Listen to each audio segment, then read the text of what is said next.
আপনি দেখতেছেন আপনার অনেক আপনজন, অনেক প্রিয়জন, অনেক বন্ধু, অনেক বান্ধব খুব আপন, আপনাকে খুব ভালোবাসে।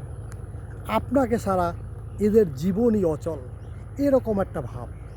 কিন্তু আপনি জানেন না এরা আপনাকে এক কিঞ্চিত পরিমাণও ভালোবাসে না। এরা আপনার অবস্থানকে ভালোবাসে। যদি আপনার অবস্থান নড়েচড়ে হয়ে যায়, তখন আপনি এদের আসল চেহারাগুলো দেখতে পারবেন। কিন্তু এই আসল চেহারা দেখার পরও আপনি মন খারাপও করবেন না, হতাশও হবেন না, কারণ এটাই বাস্তব। আপনি নীরবে নিবৃত্তিতে কাজ করে যাবেন।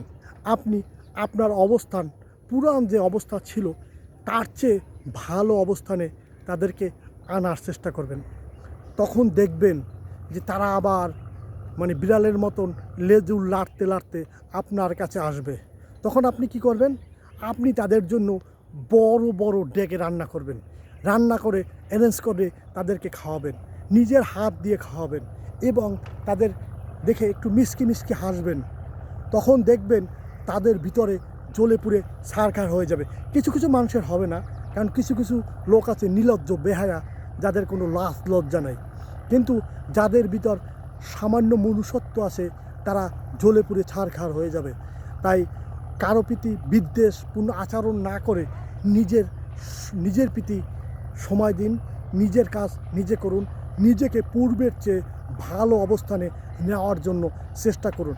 নিজে ভালো অবস্থানে যাইতে পারলে সব কিছু ফিরে আসবে। আর যদি আপনি আপনার অবস্থান ফিরাইতে না পারেন, তাহলে কোনো অভিযোগ, কোনো দুঃখের কাহিনী বইলে কোনো লাভ নাই। তাই আসুন আমরা আমাদের অবস্থান ফিরানোর জন্য সর্বাত্মক চেষ্টা করে যাই। মহান আল্লাহ তাআলা বলেছেন, কোনো জাতির আমি ভাগ্য পরিবর্তন করি না যতক্ষণ না তারা তাদের ভাগ্য পরিবর্তন করে। আপনি আপনার ভাগ্য পরিবর্তনের জন্য সর্বাত্মক চেষ্টা করলে মহান আল্লাহ তাআলার রহমত নাজিল হবে। আর যদি আপনি আপনার ভাগ্য পরিবর্তনের চেষ্টা না করেন, তাহলে মহান আল্লাহ তাআলা কখনো রহমত নাজিল করবে না। আপনি যেভাবে চান, আপনি যেভাবে চাইবেন, আপনি যেভাবে চিন্তা করবেন, আপনার সাথে ঠিক সেভাবেই হবে। আপনি যদি মনে করেন আমি শেষ, তাহলে আপনি শেষ হয়ে যাবেন। আর যদি মনে করেন না আমার কিছুই হয় না, এগুলো কোনো ব্যাপার না, এগুলো নর্মাল সিম্পল ব্যাপার, তাহলে আপনার সাথে ওগুলো নর্মাল এবং সিম্পল ব্যাপারই হবে। তাই আসুন, আপনি যেভাবে ভাববেন আপনি সেভাবেই হয়ে উঠবেন।